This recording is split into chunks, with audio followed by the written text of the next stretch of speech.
नमस्कार, जय श्री हरि। स्वागत है आप सभी का हमारे YouTube चैनल दिव्या एस्ट्रो में और मैं हूं आप सभी के बीच दिव्या। आज हम सभी पुरुषोत्तम मास महात्म्य का तीसरा अध्याय करने जा रहे हैं। सूत जी के श्री मुख से पवन कथा सुनते हुए ऋषि बोले, हे महाभाग, नर के मित्र नारायण नारद के प्रति जो शुभ वचन बोले वह आप विस्तार पूर्वक हमसे कहें।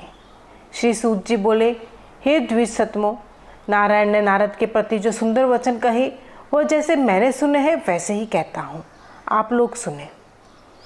नारायण बोले, हे नारद, पहले महात्मा श्री कृष्णचंद्र ने राजा युधिष्ठिर से जो कहा था वह मैं कहता हूँ, सुनो।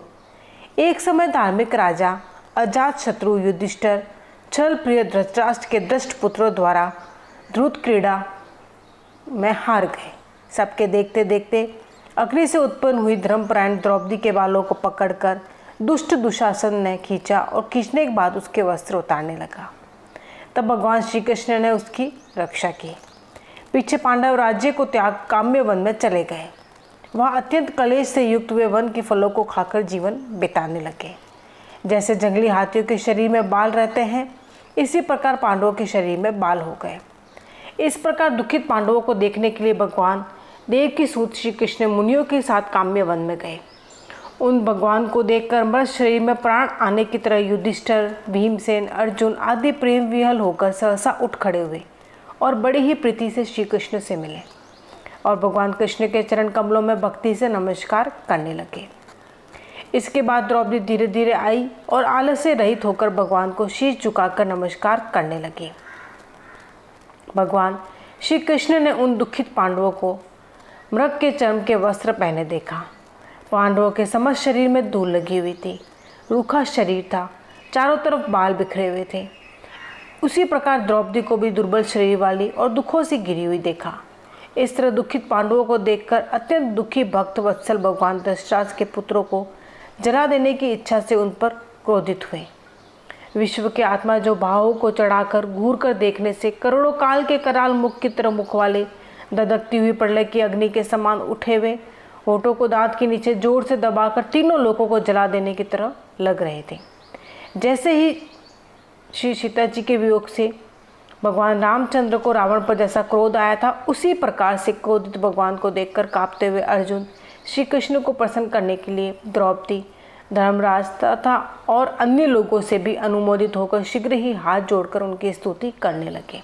अर्जुन बोले, हे कृष्णनाथ, हे जगन्नाथ, हे जगत के नाथ, हे नाथ, मैं जगत के बाहर नहीं हूँ, आप ही जगत की रक्षा करने वाले हैं। हे प्रभु, क्या आप मेरी रक्षा नहीं करेंगे?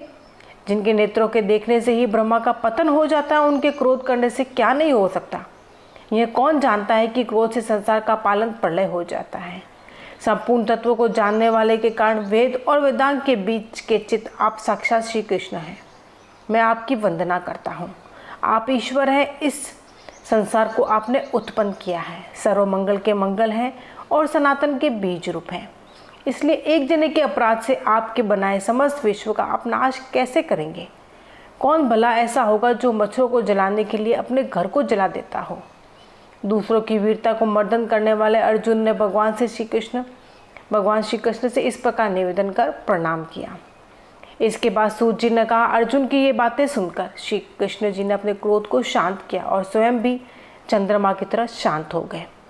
इस प्रकार भगवान को शांत देखकर पांडव भय से मुक्त होकर प्रेम से प्रसन्न मुख और प्रेम विहल हुए।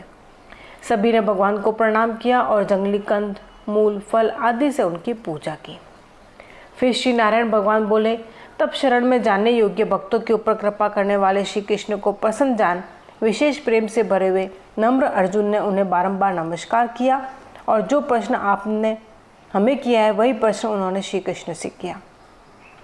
इस प्रकार अर्जुन का प्रश्न सुनकर क्षण मात्र मन से सोचकर अपने सुहाद्र पांडवों को और व्रत को धारण की हुई द्रौपदी को आश्वासन देते हुए वक्ताओं में श्री कृष्ण पांडवों से हितकर वचन बोले। श्री कृष्ण जी बोले, हे राजन, हे महाभाग, हे विभव, अब मेरे वचन सुनो। आपने ये प्रश्न अपूर्व किया है, आपको उत्तर देने में मुझे उत्साह हो रहा है।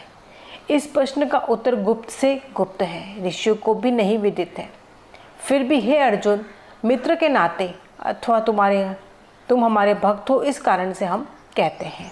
हे सुब्रत, वह जो उत्तर है वह अति उग्र है, अतः क्रम से सुनो। चैत्रादि जो 12 मास, निमेष, महीनों के दोनों पक्ष, घड़िया, प्रहर, त्रिप्रहर, 6 ऋतुएं, मुहूर्त, दक्षिणायन, उत्तरायण, वर्ष, चारों युग, इसी प्रकार परार्थ तक जो काल है, यह सब, और नदी, समुद्र, तालाब, कुएं, बावली, गड्ढैया, स्तोत्र, लता, औषधिया, वृक्ष, बांस आदि पेड़, वन की औषधियाँ, नगर, गांव, पर्वत, पुरिया, यह सब मूर्ति वाले हैं और अपने गुणों से पूजे जाते हैं। इसमें ऐसा कोई अपूर्व व्यक्ति नहीं है जो अपने अधिष्ठाता देवता के बिना रहता हो। अपने अपने अधिकार में पूजे जाने वाले ये सभी फल को देने वाले हैं। अपने अपने अधिष्ठाता देवता की योग के महात्म्य से ये सब भाग्यवान हैं। हे पांडु नंदन, एक समय अधिक मास उत्पन्न हुआ। उस उत्पन्न हुए असहाय निंदित मास को सब लोग बोले कि यह मल मास सूर्य की संक्रांति से रहित है, अतः पूजने योग्य नहीं है। यह मल मास मल रूप होने से छूने योग्य भी नहीं है और न शुभ कार्यों में अग्रणी है।